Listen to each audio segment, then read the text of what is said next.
Step right up, dummies, and listen to the stupidest sports show on earth with Rodney Newpol and Tim Van Stratton. Yeah.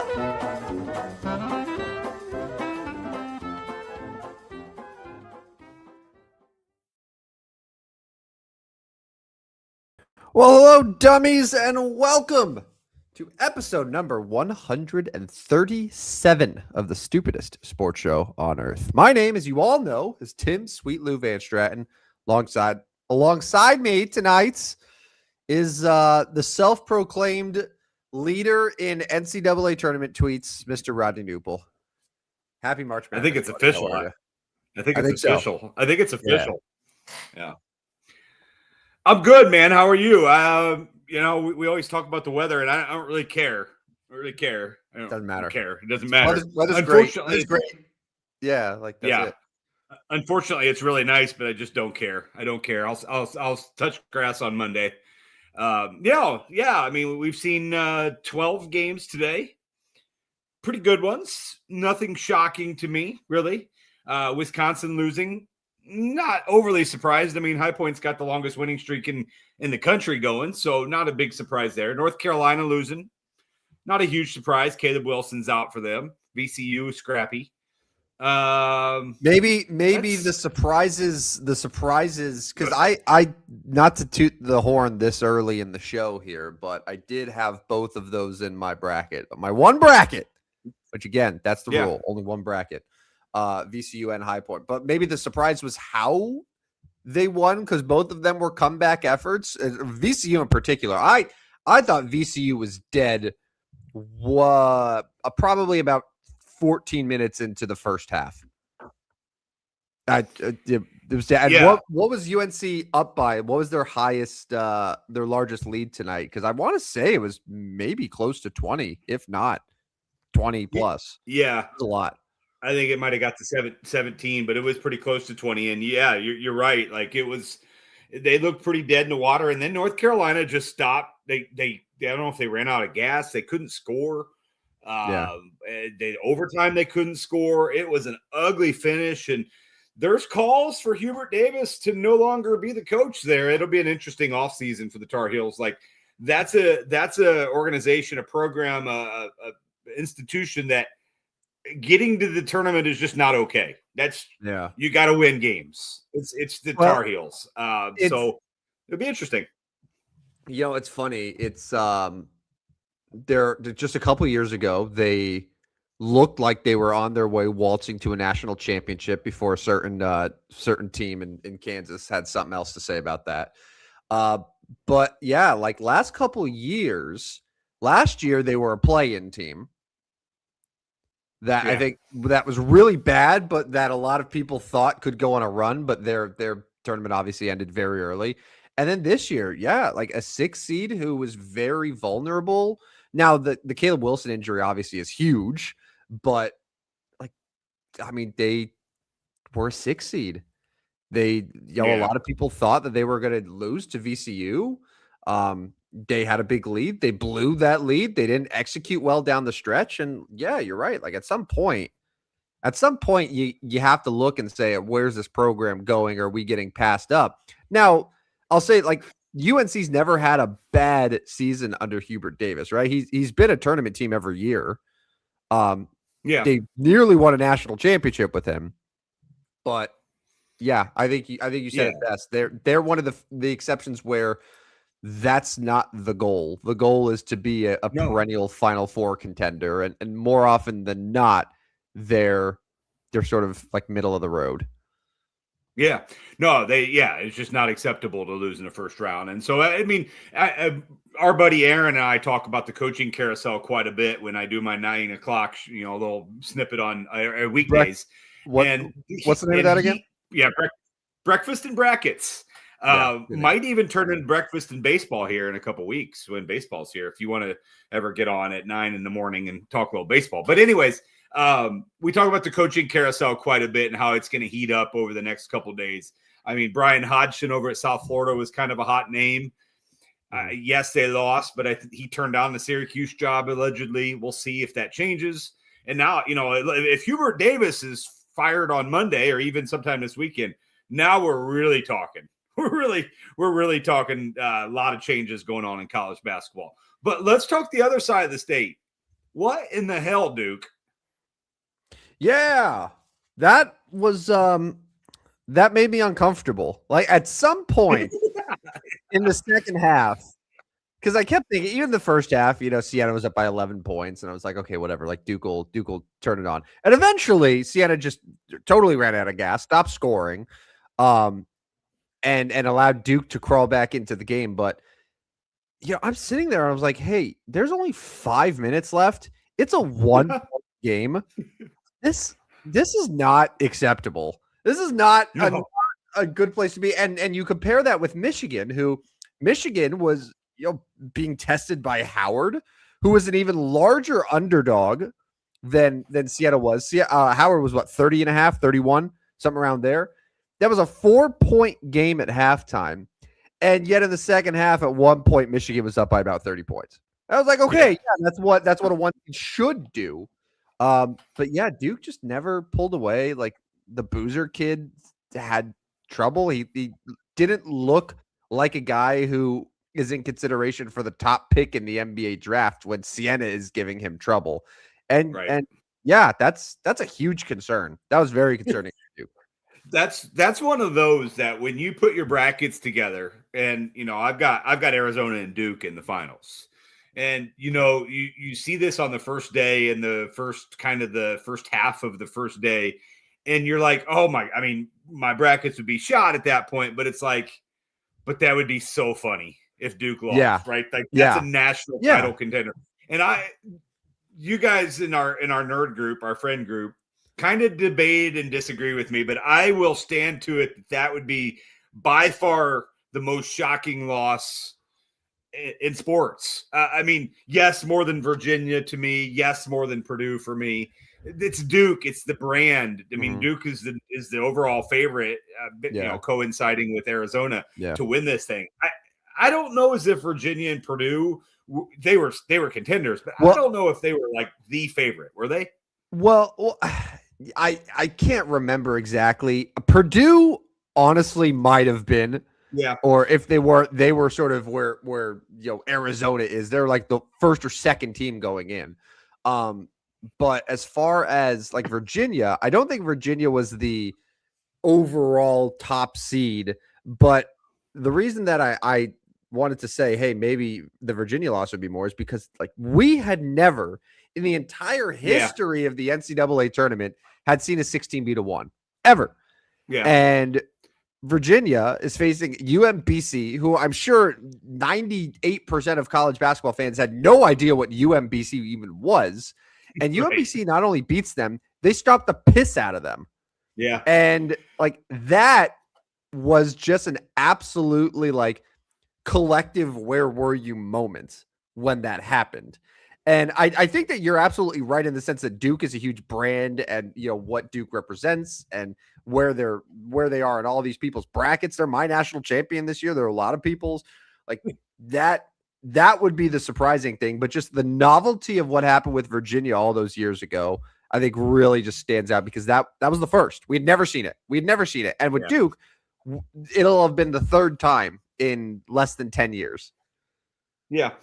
And I guess since the NIL, like I feel like more people have kind of started talking about how we got the powers and then the not so. And like, so to me, that'd be even more because back when Virginia won it, we didn't have all of the transfer portal and all that. We still had 4-year players. I feel like there's such a big gap now between the top dogs and the Sienas. So I don't know.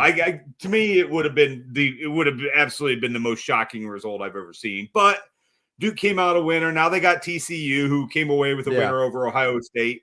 Yeah. And then I'm kind of going back and forth to different subjects here. Probably, the biggest loser for me is two things. Number one, well, we talked about North Carolina, but two things. Number one, Greg Gard in Wisconsin. There was some people talking about Wisconsin having the two best backcourt guards in the country. Well, they're out. And then my other one would be AJ DeBanza. Now, AJ was good, but his team was one and done, and that's what we're going to Yeah. get out of AJ DeBanza is one NCAA tournament game. Yeah, which is unfortunate, and there was a point where he had scored his team's last 15 points. Yeah. Again, he's a freshman, and like I came away a lot more impressed with him than I did with Cameron Boozer as far as looking at it from an NBA perspective. And we'll see Patterson tomorrow, but like the BYU game was interesting because while like DeBanza looked really good, there were also times where like the shot was ugly, things were being forced, and it was a game that I think BYU easily could have won if they did that game maybe a month ago, when BYU was probably considered a top 10 or 15 team in the nation. Yeah, I mean, I knew when it happened, the Richie Saunders injury was a major deal, but I still thought BYU and Kevin Young wants to be known as the NBA factory, and he still has dudes there, but it wasn't to be for them. And and it's always kind of scary. You get it was a North Carolina State from years past. It was like a VCU in the years past. Like you get in that play-in game, you win, and you kind of go on a run. That's maybe what we're seeing out of Texas, because like. No one is going to be like, oh, Texas is in the Elite Eight. Like, yes, Texas wasn't very good, but like that brand is not going to surprise anybody if they're there, right? Like, they're just not, right? And that's to me, that's what a college basketball is its brands. And the Texas brand will not surprise me if they're in the Elite Eight. So you look at that, they're going to have to play Gonzaga, right? Yeah. In theory, yeah. Yeah, Gonzaga should win, but that's I mean, you never know. You can never say never here. I want to get to your Greg Gard thing because you mentioned him briefly here. With Wisconsin, you would say two great guards. They have a guard leading them from the bench, but I want to give you the rundown of Greg Gard in March. Okay, this is his last 10 years or so. So this year, as a 5 seed, they lost in the first round. Last year, as a 3 seed, they lost in the second round. So first weekend eliminated. 2024, as a 5 seed, again, lost in the first round. Missed the tournament altogether in 2023. 2022, as a 3 seed, they lost round of 32. 21, as a 9 seed, they lost in the round of 32. 2019, as a 5 seed, they lost in the first round. Missed the tournament the year before that. And then 2017, they made it to the Sweet 16, but then lost as an 8 seed. So that is now, 1, 2, 3, 4, 5, 6 straight tournament appearances where they failed to get out of the first weekend. And many of those, they were a 5 seed or better. Yeah. Yeah, that's not good. It's not good, and unfortunately, the Big Ten kind of fizzles out. Now they're going to get a team or two deep in this tournament because they have a good volume of teams that are playing in it. Yeah. I mean, Illinois is up 11 already. They're going to get there. I mean, they got VCU next. VCU will be scrappy, but they should get there. I think so. I'm kind of going back and forth, but Michigan is going to be tested in their second round game. St. Louis is up 6-0 early, and we'll get to that game. If Michigan and St. Louis play, and I'm not here to tell you St. Louis is going to beat Michigan, but I've seen St. Louis score 20 points in a row, and I've seen St. Louis give up 20 points in a row. Like, I can literally see this being like, it's going to be 90-89, or Michigan's going to win 105-62. Yeah, it's going to go one of two ways. It's going to be high scoring right at the buzzer, or St. Louis had no chance because Robbie Avila is going to go 0-for-19, whatever it is. But anyways, not good for Greg Gard in the Big Ten in Wisconsin. They lost for 2 early games. Now, they did get Michigan State. They look good, and they did get Michigan, and they're going to get Illinois here. Yeah, St. Louis has been weird, just like tracking their season. I feel like they've had so many games where it's like, wow, they look crazy impressive, but then they'll have others where it's like, wow, they lost, and how was this team even remotely close? It depends on what version of them takes the court against Michigan, I guess. Right? Well, first of all, they got to get past Georgia, which isn't necessarily a given. I have St. Louis winning, and so far, you mentioned 8-2 right now. Very early. But assuming that they get past Georgia here and then against Michigan, they could at least give them a test. And Yeah, I know last year was one of the rare years where we saw all of the one teams go far. Was second time ever that it was an all one seed Final Four. But a lot of times, like there's at least one seed that'll go down early. Yeah. Like not make it out of the first weekend. I think Duke beats TCU, but I mean I'm not very confident in them. Right. I've learned never to trust Arizona, but like Arizona should be okay in their region. You know, you got Florida, and then like, do you think Michigan probably would be the one seed that would have the toughest opponent than of the four? I mean, yeah. I mean, some people will argue that the Clemson Iowa winner will compete with Florida, but I don't see it out of Iowa. I'm taking Clemson to win that game.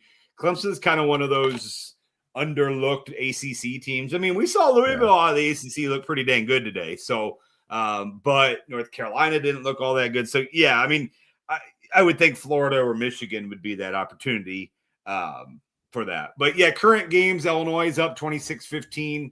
St. Louis is up 8-2. Houston and Idaho are just getting started, and the Kennesaw State Owls and Gonzaga will tip off here in about 6 minutes. So we got 4 more games tonight. Yeah. And Illinois is 26-17. The nerds from Penn are trying, but like I'm sorry, Penn, you're just not gonna have enough tonight.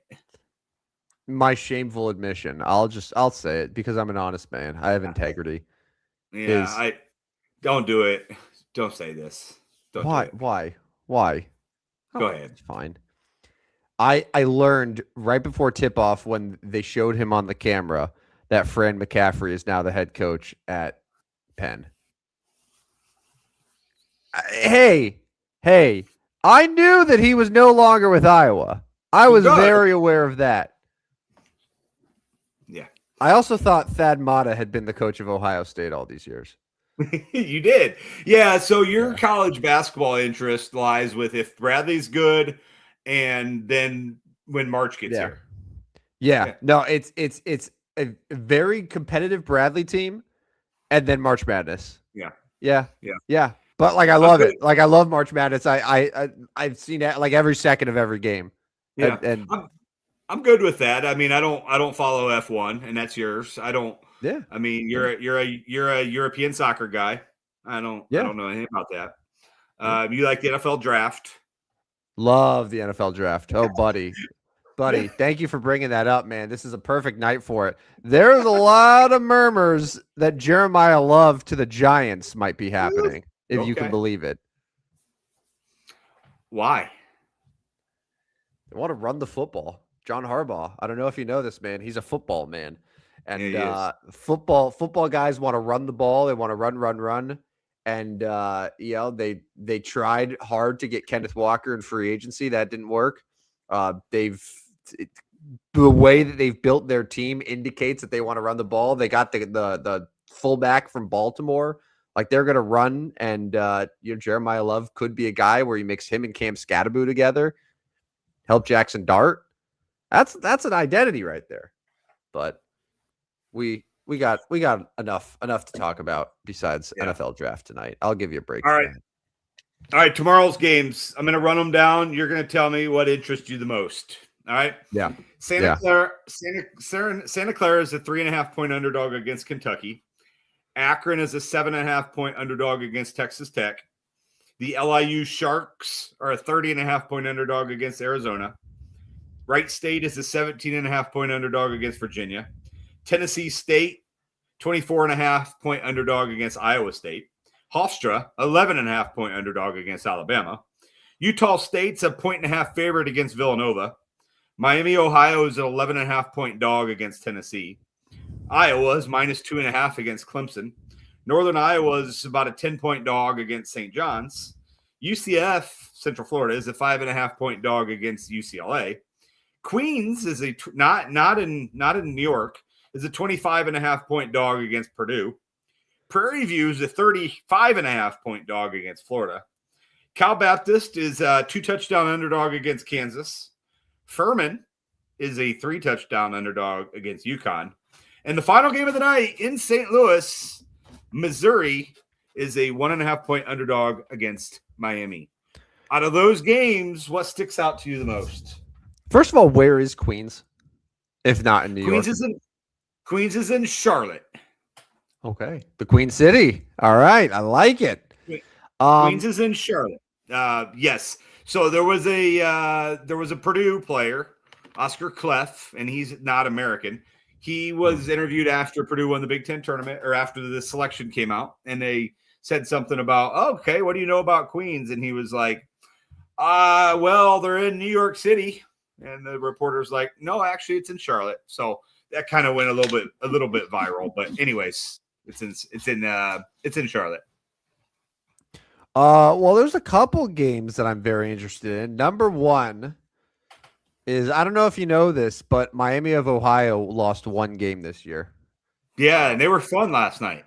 Yeah, they were super fun. They're 32-1. They just got an impassioned defense from the head coach at High Point saying, hey, give the mid-majors some credit, some respect. Hey, big teams, schedule us, play us. So Miami of Ohio is going to be juiced up, and they're facing a Tennessee team that, like,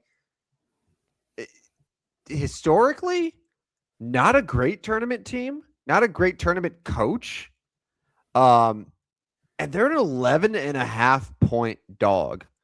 Right. That's a game that I think a lot of people are circled on their calendar, because, like, Miami of Ohio, if it's the team that we saw yesterday and they go out and they beat Tennessee as an 11.5-point underdog, that's going to be a huge statement game for mid-majors everywhere. So I'm really fired up about that. I think early on, the second game, Akron against Texas Tech, is fun.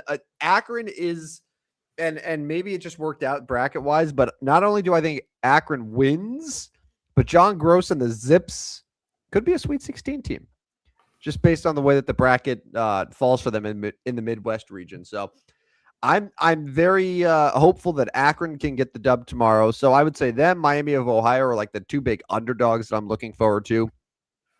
And honestly, like, besides that, I don't know. Like, the only other games that I think are going to be super close, the 8-9 games, Iowa Clemson, I think has the potential to be really solid.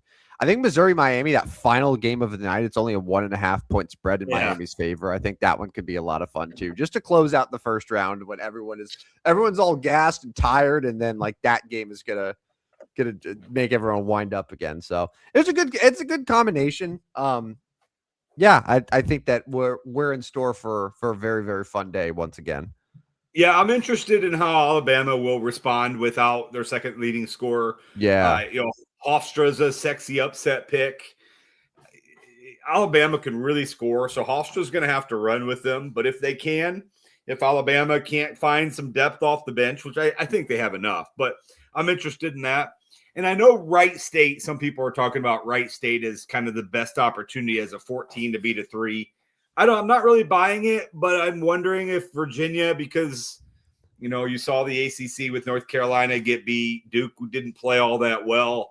Like, they could really bottom out for the ACC if Virginia really struggles. So curious about that one. Then at night, my Jayhawks are obviously playing. Anytime the Jayhawks play in a first round game, there's kind of a upset radar on, at least on my mind, and it's crazy because you get to the NCAA tournament and it goes like it's Jayhawk fans and then the country, right? Mm-hmm. Like, and that's the way Duke was, and Michigan was, especially these big programs. Everybody was cheering against North Carolina unless you're a Tar Heel fan. But the radar will be really high tomorrow night when this Cal Baptist Lancers team comes in, and they have a great player in Dominique Daniels. So it's not going to be easy. But 8:45, kids can go to bed, and I can rage on my own. I know you might have mentioned this on some of your national appearances, but I gave you the stat a few days ago. Per Chris Falica, the Bear. Yeah, Falica? Falica? I've heard Falica more than Falica. So Chris Falica. Yeah, probably good reason for that. Each of the past 6 times that Kansas wasn't a 1 seed, they failed to make it out of the first weekend. Last time they made the Sweet 16 as a non-1 seed was 2012. So Yeah, I have Kansas winning, but it's going to be a tough game against St. John's, presumably. If St. John's able to handle Northern Iowa, be a tough game. But yeah, And if it's that one's northern, fascinating and to if me. it's north, and if it's Northern Iowa, we've got demons. So I don't. Arik Ferekamush or whatever his name is. I can't. No, you know his name. Don't give me that bullshit. You know his name. Don't the guy was responsible for one of the most traumatic sports moments of your life. You obviously know his name. Yeah, I can't pronounce it. You know I'm not good with names. All right, so we're not going to claim these Sweet 16s if we have somebody then the Sweet 16 that we had lose. But we're going to give our current Sweet 16 predictions. Do you have a bracket in front of you? I have my own. Are you talking about like the one that I filled out? Yeah, so you have one in front of you. All right, yeah, we're gonna make our Sweet 16 predictions because next time we're on Tuesday, we can go from there. We can put together Final Four predictions from there. So let's just start right at the top in the East. Yeah. So it's going to be I got Duke, and I'll take Kansas, but I'm not overly convinced. But I was telling Aaron this morning, Duke, Kansas in the Sweet 16 is kind of fun. And as a Kansas fan, like you kind of go in there with house money because Duke's got all of the favorites on their side, right? Like Duke has to win. Duke's supposed to win. And now it becomes a little bit more of a 50-50. The outside people hate both teams. They hate Duke. You hate Kansas. So a little bit less of the rooting against Kansas. I got Duke and Kansas at the top. What do you got? I have Duke and I have St. John's. I think St. John's beats Kansas, but Rick Pitino, good coach. We'll go to the bottom. So it's Louisville and Michigan State. That's who's playing. I will take the Spartans, although Louisville looked good today, and I will take them against UConn. So I am pretty much chalk in the East. I'm taking Michigan State and UConn.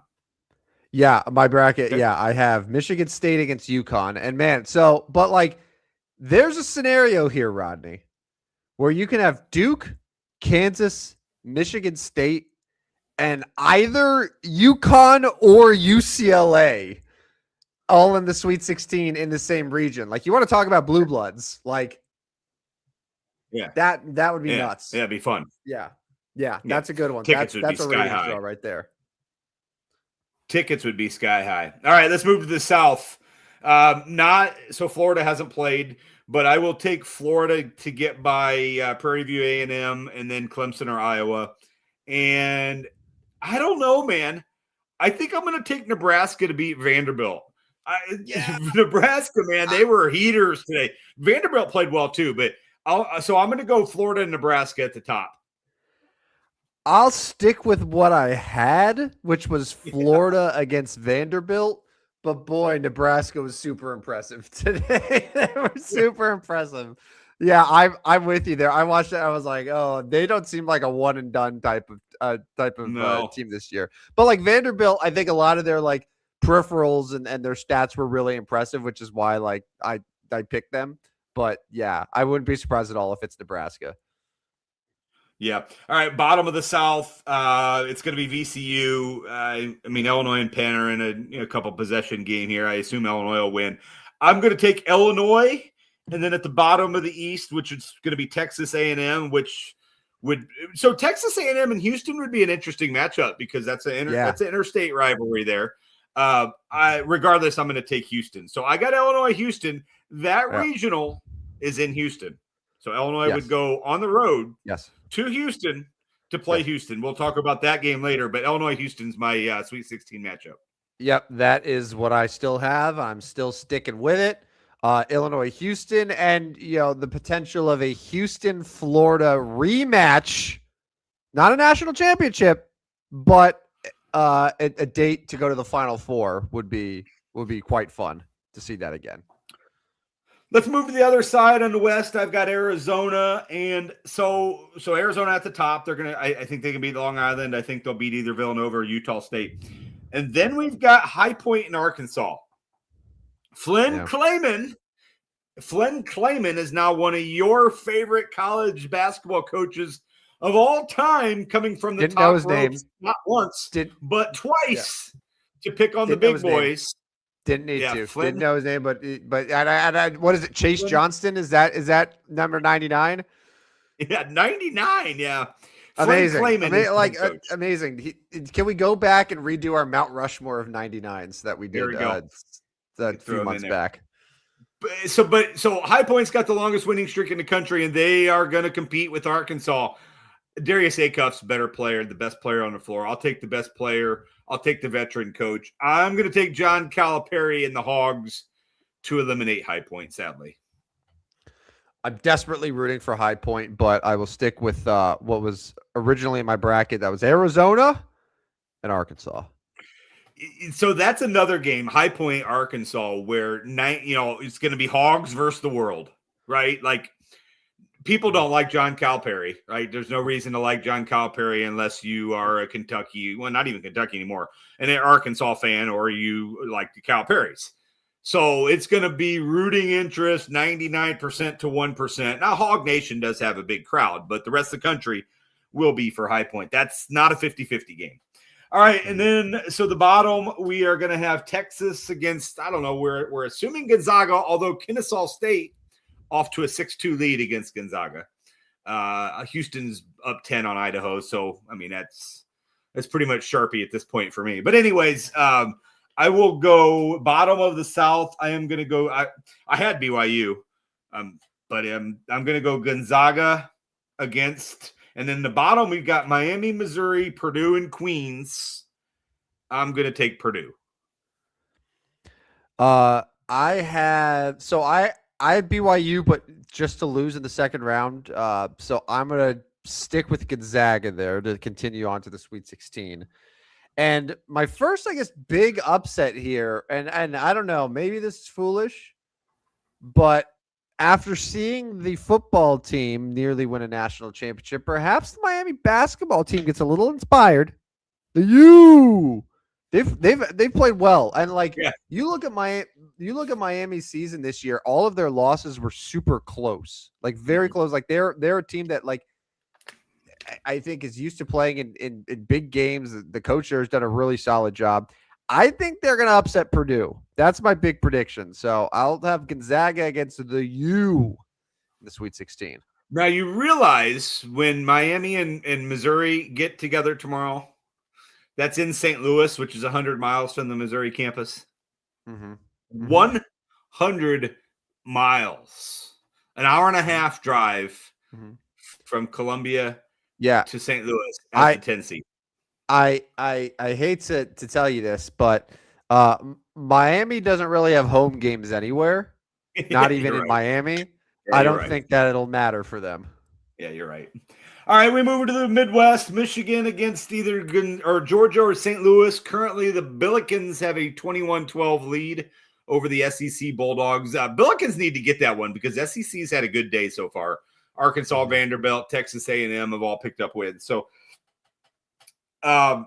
Michigan, St. Louis, I don't really have the guts to do it. I think St. Louis could get them, but I'll stick with Michigan. I'll stick with the chalk. I'll continue eating it. I'll take the Wolverines over the Billikens. Yeah, so that's one. And then it is, we don't know any. Texas Tech, Akron, Alabama, Hofstra. I'm sticking to my guns and taking Alabama here. I know that Aiden Holloway's out, allegedly, we don't need to talk about why, but Aiden Holloway's out. I'll take Alabama to get there. So I got Michigan, Alabama. Sorry, random side note. The Lakers won yet again against the Miami Heat. Luka Doncic, 60 points, 7 rebounds, 3 assists. 8 in a row for the Lake? Yeah. 60 points for Luka. Just a casual 60. The second greatest scorer in the history of basketball, Bam Adebayo, 28. So he's okay. Let me just say this real quick. I would absolutely love a LeBron Lakers deep run this year. Just another NBA Finals run, something like that would be incredible. Now, obviously, if he loses, now it's he can't win. Well, he's like 50. But anyways, I would love to see a long run for LeBron and Luka. It would be fun. I was talking to my buddy about this today, another Laker fan, and he said, like, LeBron has finally accepted his new role as Chris Bosh. Like, Okay. but Yeah. like but like now that he's sort of accepted that like this is Luka's team and like Reeves is going to get you, potentially 25 a night, then like everything has flown into as like come into place now. And like the chemistry's super high, like everyone's fitting into their role well. Like the teams that they're going to run into in the postseason, whether it's Denver, Minnesota, Houston, they got the tiebreaker against all of them now. And like Yeah. the 3 seed is very much theirs at this point, barring like any collapse here. So yeah, super impressive. Yeah, NBA man, NBA playoffs. Like right after March Madness is done, like we got to shift to NBA mode. But And yeah, getting back to just a quick update. The Hornets have dropped to 10th in the East. I Now they're saw that 7 the games. the Atlanta Hawks have won 11 in a row. I learned that the other day. Now they're 7 up on the Bucks, so they're not in jeopardy No, of no, not making it. but They're going to have to win yeah. twice. Yeah, it's disappointing that a few weeks ago we were talking about the Charlotte Hornets to be the best team in the NBA for the last 2 months, and yeah, they need to win 2 games in a row just to make the playoffs. Now they got 12 games left, and they're 2.5 out of 6th. They're sixth, right? Yeah, like yeah. There's an opportunity there. They're a game and a half behind Philly, 2.5 behind Atlanta, Miami, and Orlando. So wild there, but yeah, Atlanta's on fire. All right, let's get back to the Midwest. I've got Michigan. I've got Michigan and Alabama. I'm going to take Michigan. I'm beating St. Louis, and then I mentioned it earlier. I'm going to buy into that Alabama injury thing. Alabama plays at a very fast pace, which isn't always the best in the tournament. And like a lot of times the team that pulls off the upset is the team that can like slow things down a little bit. Not to say that Akron like plays super slow, but like I think that could work. Got an experienced coach. So I think Akron is going to be that Sweet 16 team that I talked myself into them a little bit. And there's always one, right? Like there's always one. And that's my pick. So I'm going to have Michigan against Akron in the Sweet 16. Bottom of the bracket in the Midwest, it's Tennessee and Miami, Ohio tomorrow. It's Virginia and Wright State tomorrow. It's Kentucky and Santa Clara. And it's Iowa State and Tennessee State. From the bottom, I'm going to take Iowa State to beat Santa Clara to get to the Sweet 16. And in my brackets, I have Virginia beating Tennessee, but boy, Miami, Ohio is still there. And that would be so if you've got Akron going to the Sweet 16 at the top of the Midwest bracket, down at the bottom of the Midwest bracket is Miami, Ohio.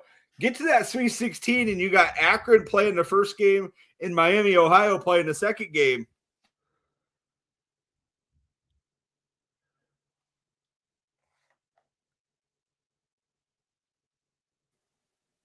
Oh, I lost you, Rod Dog. Sorry. It was a cliffhanger. What's up, man? I heard last thing I heard was you say that Miami of Ohio playing the second game.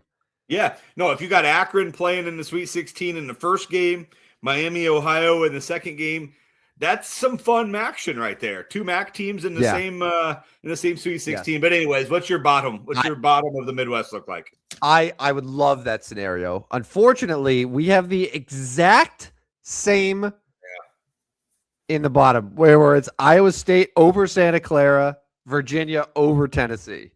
All right. Yeah. I don't love that. I don't love it, but I have to stick with it. And the good news here is like we're doing this, and all the teams that I've lost so far today, which has been 3, I think, so far, like all of them I had just losing in the second round anyway. Yeah. So it's like no, all my Sweet 16 is still like in theory it's possible for now. A lot can change. Usually does. It's much better than was it last different year? Oh.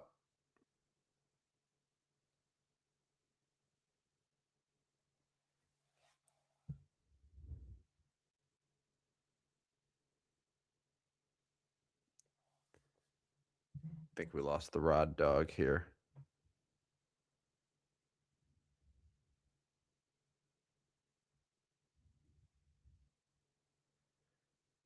It's got that internet issue here. I'll give you people, if you're watching, I'll give you a quick update here. So Houston is just absolutely pulling away from Idaho, 31-15 with 9 minutes left. That one should be good to go. You got St. Louis that's up. Illinois, Illinois and Penn, they're hanging in there, but Illinois they're up by 10 at halftime. Yeah, St. Louis is 27-18 with 7.5 minutes left. Rodney, welcome back. I'm doing a radio thing where, you got to just read the scores. Just to try 309, 369. Yeah, I got yeah, there you go. Get the phone number, all that good stuff. Yeah. How about we turn the page real quick? We've got a couple things left. We got a real brief baseball segment. We got to get to our best bets for betting and remember somebody. So every day we've been talking about a baseball team. I'm giving the floor to you to tell me about your New York Yankees. Where to begin? So the story of the Yankees is that what you saw last year is pretty much what you're going to see this year. It's a very, very similar roster, especially the lineup. But the big difference is last year they went into the season knowing that Stanton was going to be out for an extended period of time, knowing that Garrett Cole was going to be out for the entire season. But now, Stanton's healthy. Everyone in the lineup is healthy, which is great news, except Anthony Volpe. But honestly, that might be a positive depending on who you ask. Garrett Cole actually pitched an inning in spring training, so he could be back as soon as end of April, early May, by the time he ramps up. So really the biggest additions for them are the guys that they spent large chunks of the season without, which is big. And you look at their division where Toronto, who was 2 outs away from winning the World Series, they had a very aggressive offseason. They're going to be super good. Baltimore was very aggressive. Boston was very aggressive. And the Yankees were kind of just focused on hey, let's re-sign a lot of our own guys. The only outside acquisition that I think is really someone to make noise is Ryan Weathers from Miami, who might not even be in the rotation by the time Rodon and Garrett Cole come back. But this is a team that's still, the lineup they're bringing back is the lineup that scored the most runs in baseball last year. And as long as Aaron Judge, even though he's 33 years old now, if he still hits at a high level, if Ben Rice can continue to play well, if Jazz Chisholm has another year similar, they're going to be able to score runs.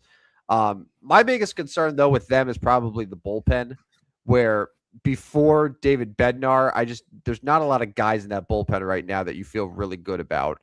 Doval, I think, was super inconsistent for them. Fernando Cruz, I think, has a lot of moments, but he is prone to the blow up innings, and then it's a lot of guys that you just have to hope and pray.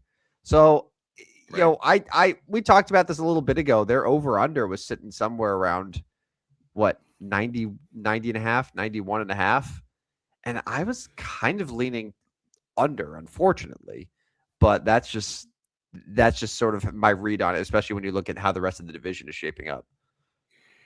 New York Yankees currently are at, let me pull it up. I've got it pulled up here. I just got to scroll down to them. They are at 90 and a half.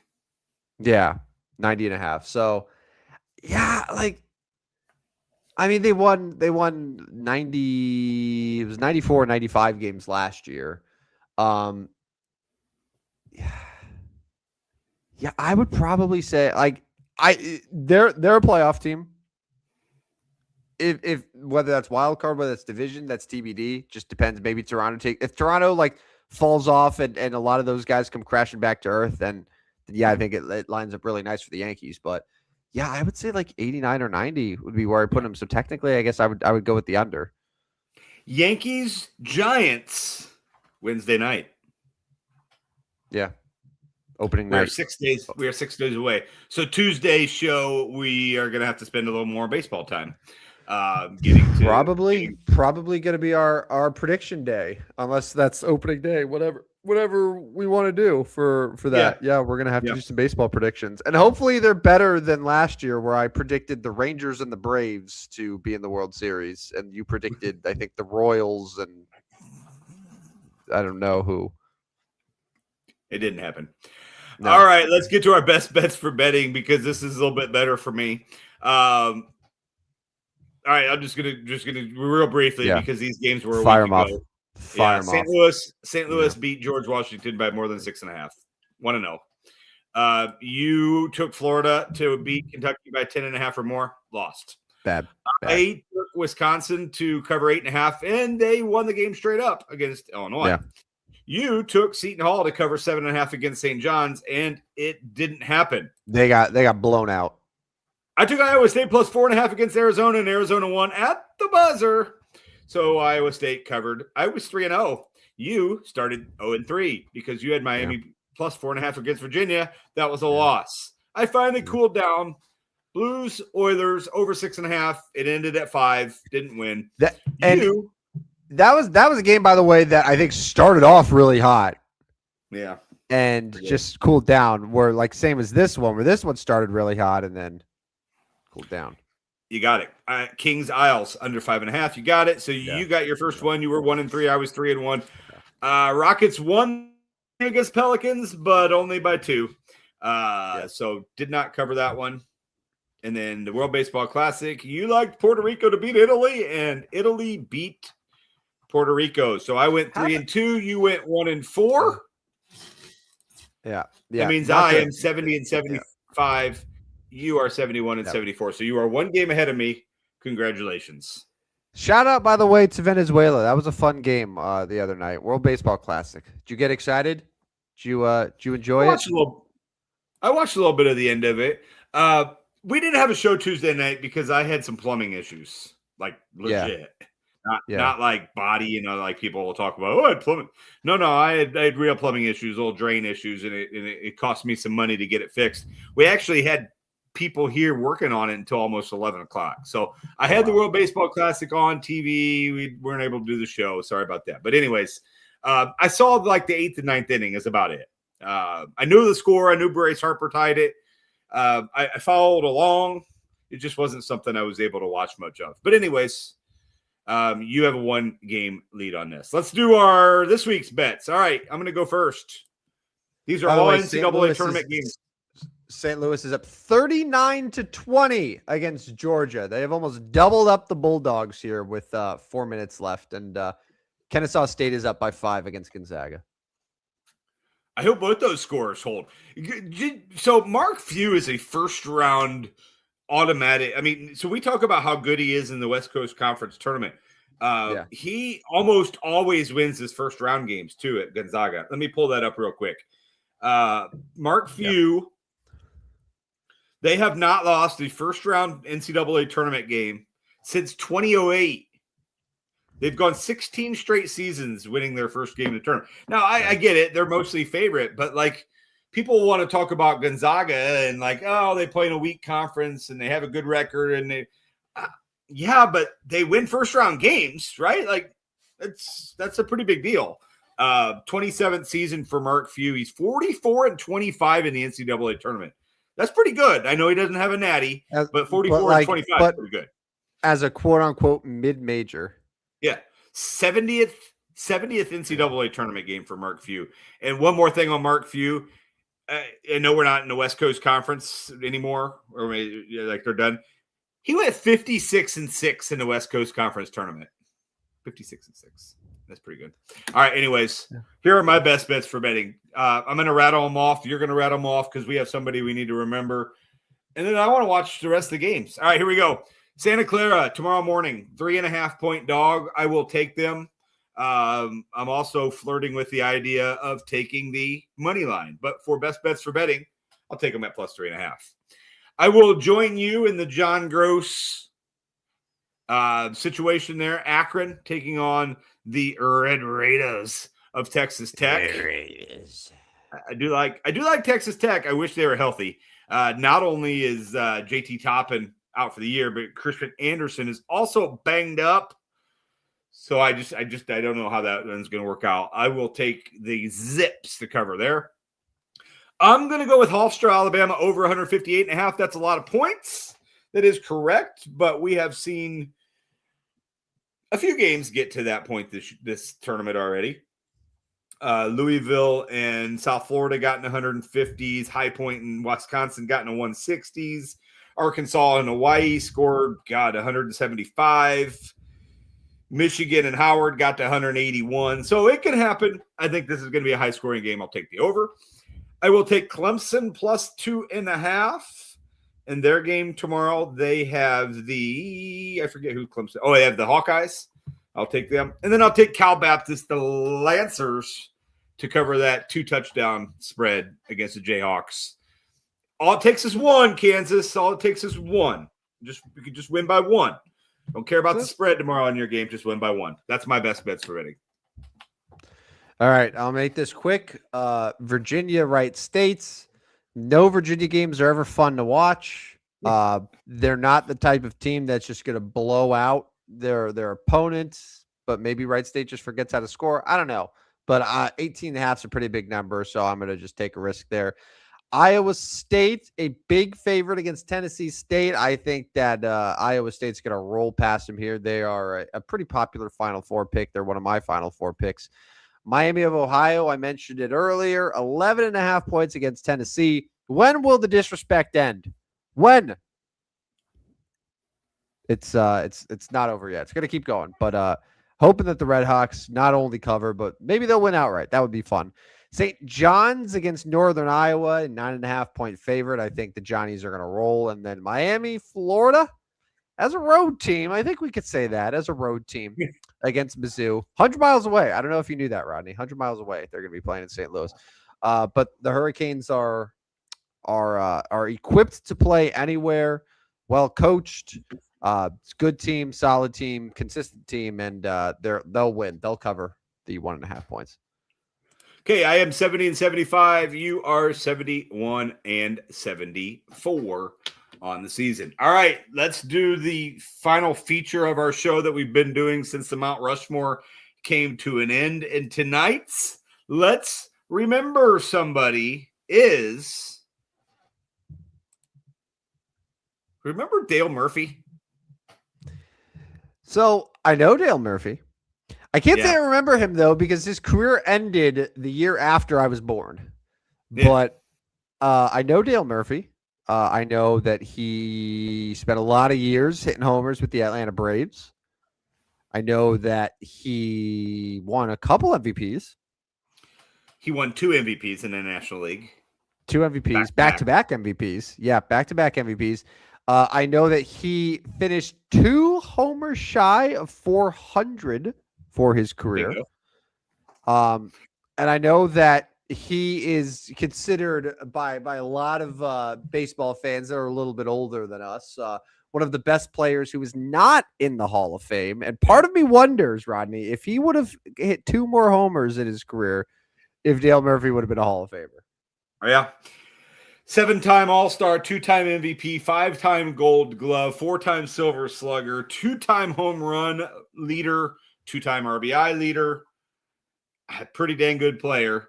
Played for the Braves. That was his bulk of his career. He went to the Phillies for a little bit, and then he wrapped up his career with the Colorado Rockies. That is something I did not know. I did not know he finished his career in May of 93 with the Rockies. With the the expansion Colorado Rockies that year. Their first year. I had no idea. That was clearly just the Rockies being like, we need a name, right? Like we need a name on this expansion team here. Yeah, come sell tickets for us. At Mile High, playing at Mile High Stadium. Yeah, come try to hit dingers in here. 2,111 hits in his career, over 1,200 RBIs, a 265 hitter, a really good player. Dale Murphy is now 70 years old. He is 70 years old, but yeah, he is not. Murphy is the only one who is not elected. So of the National League's top 10 right-handed home run leaders, Dale Murphy currently ranked 6th. He's the only one not ranked there, not in the Hall of Fame. Hank Aaron, Willie Mays, Mike Schmidt, Ernie Banks, and Andre Dawson, Johnny Bench, Gil Hodges, Orlando Cepeda, and Ralph Kiner. All are in the Hall of Fame. Dale Murphy is not. He must have pissed somebody off. Maybe he was just an asshole. Yeah, there's a good possibility that is what it is. But yeah, anyways, when he had retired, he was the Braves all-time leader in career games, at-bats, hits, RBI, runs, doubles, walks, total bases. I should clarify, I don't think the Braves, but like Atlanta records. Because Hank Aaron obviously has a lot of those, but a lot of those years he was in Milwaukee.